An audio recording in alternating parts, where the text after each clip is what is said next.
What's going on, people? It's your boy B Monstrosity with my Homefront review. Right now, it doesn't look good at all because of the connection.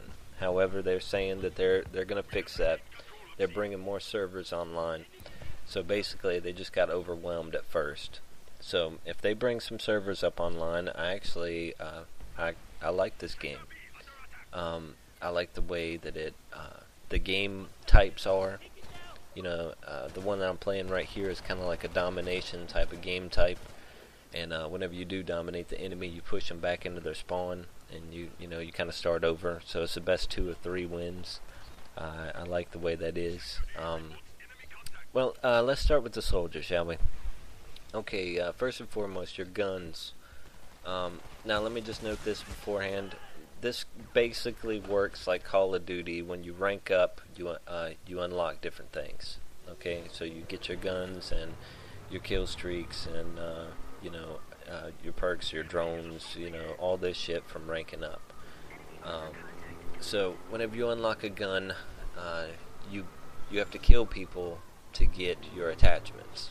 Okay, so your highest attachments would be like 200 kills or whatever it is. The guns in this game, there's not that many of them. I was expecting a lot more.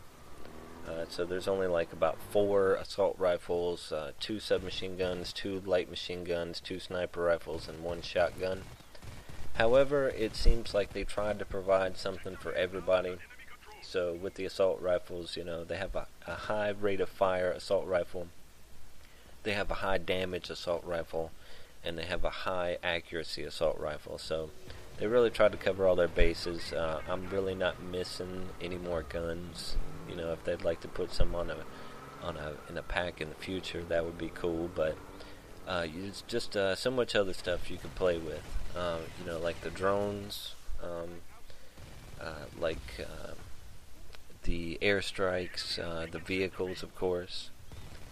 And the vehicles work the same way. Whenever you rank up, you earn the chance to buy a different type of vehicle. So basically, when you start off in the game, you're starting with the Humvee, and then you earn the armored vehicle, and then the tank, and then like the helicopter.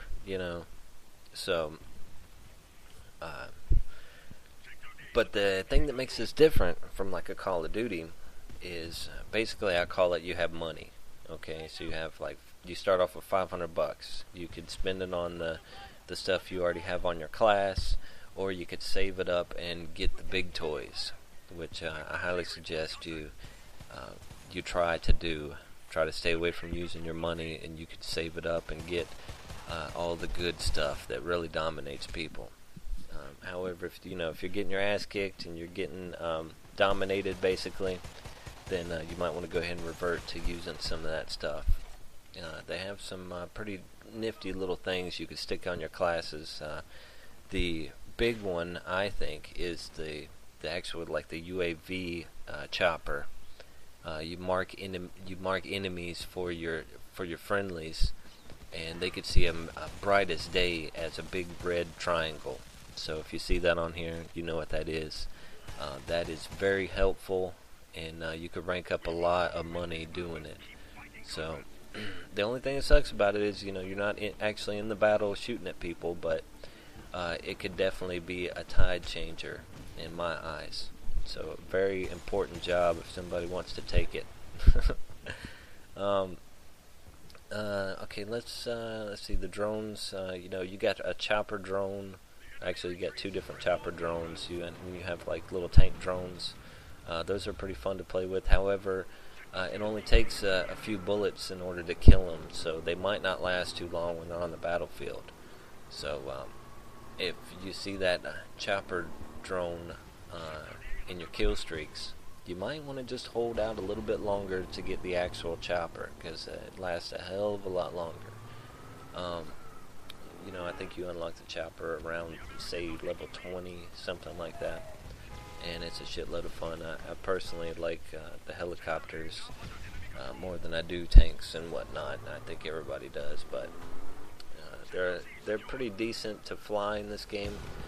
Controls took a little bit to get used to, but all in all, they it's pretty easy to fly them. Likewise with the land vehicles, it seems like it has pretty decent controls. You know, you just have to get accustomed to them. And the weapons on them, they seem kind of weak right now for some reason, but that could just be the connection issues. We'll have to go back to that at a later date. Let's see, they actually do have perks for your characters in this game, and we'll get into those later on.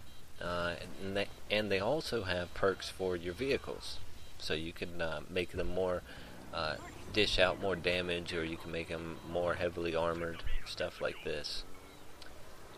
So that is pretty interesting. I'm liking that. A lot of people don't like the graphics on this game, which I think that they work just fine for the type of game that it is. I mean, real open world type of game, very large maps, and I've also heard people say that they didn't like that the maps are so big.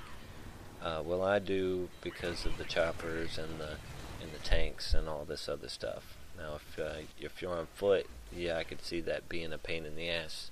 However, they do have smaller maps that you can't call in any tanks or helicopters or anything, so they try to balance it out that way too, to where people actually use their guns and their actually actual equipment from their classes in different game modes too, so you don't just get hung up on using the chopper the whole time. So, I mean, I really like the way that this game is looking to be. You know, like I've said about 1,000,000 times already, this commentary, it really all depends on the connection. They have what it takes here to make a good game, if they could just follow through with it. Let's see. Is there anything else that I'm forgetting? Whenever I first got this game, I had no issues getting into a game by myself. It's just whenever you try to take a group of your buddies in there with you, then you have issues. So that sucks, because as soon as this game does get to the point where you can have your buddies in there and they're actually on your team, I think it'll be a hell of a lot of fun. The camaraderie and actually having a team instead of playing with random people in the lobbies. So that should be very interesting. So all in all, I really like this game. If you're still on the ropes about it, you might want to wait for a little while to see how the connection turns out. You know, if you're worried about wasting money. But I haven't played the single player mode yet. Of course, I normally don't. I normally just jump in straight into multiplayer on any game that I get, and never look back unless I forget to pay my cable bill one month or something, you know. I mean, I like the game, but yeah, you might want to hold off until the connection thing works itself out, because you know, this game, jumping straight into this game, if you were to buy it today, if you don't already have it, it's going to take you a little while to get used to. So don't hate it at first. You know, just give it a chance, and once you get up to about level 15, 20, that's when you start becoming a contender, because this game is pretty rough on beginner players. You really need some of the stuff that you unlock a little bit later on in order to be a very offensive person on this game. So yeah, I mean, if you haven't got it yet, you might want to give it a shot, but I'm not going to tell you whether you should spend $60 on it or not. I can't take that pressure. I'll give you the good and the bad points. Let's go back to some bad points. Okay, now the turning, whenever you're turning left and right, I still haven't fine-tuned down my turning capability, the sensitivity.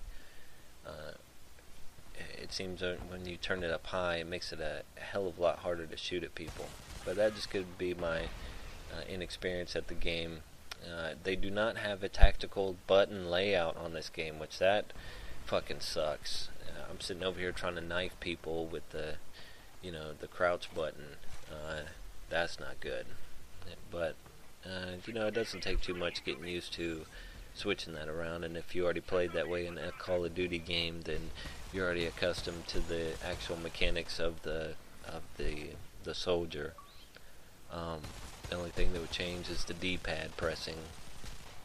And I don't know if I totally explained how you get your kill streaks. Basically, you have a money system, and whenever you kill people or do anything that helps your team, like capture points or take out drones, and you get paid for it. And then once you save up so much money, you'll be able to buy stuff like the chopper here. Now this is a drone chopper, or at least I think it's a drone chopper. Maybe not. Oh, maybe it's not. Huh. Anyways, the choppers on this game are real fun. I like them. And, you know, the tanks and the Humvees are not that bad either. But, basically, you save up your money and then you can buy the expensive stuff. But if you keep on, dipping back into your change pouch, then, you're not going to be able to afford the expensive stuff. So, I think that, that is good. Basically, if you have a team that's doing well, then you'll have some air support up in the air. You'll have tanks on the ground. If you have a team that doesn't work together at all, then they're not going to be so fortunate, you know. However, you know, you always do have the little drones and whatnot in your actual class, and you could use those at any time. So, yeah. I mean, you're sitting here watching this. I'm interested to know what you think. And if you have any questions about the game, just leave them down below and I'll get back with you. But that's about sums it up, and hopefully I'll be back on very soon telling you guys that the connection has worked out and start giving my opinion on certain things. Alright, ladies and gentlemen, I'll catch you guys later. Peace out.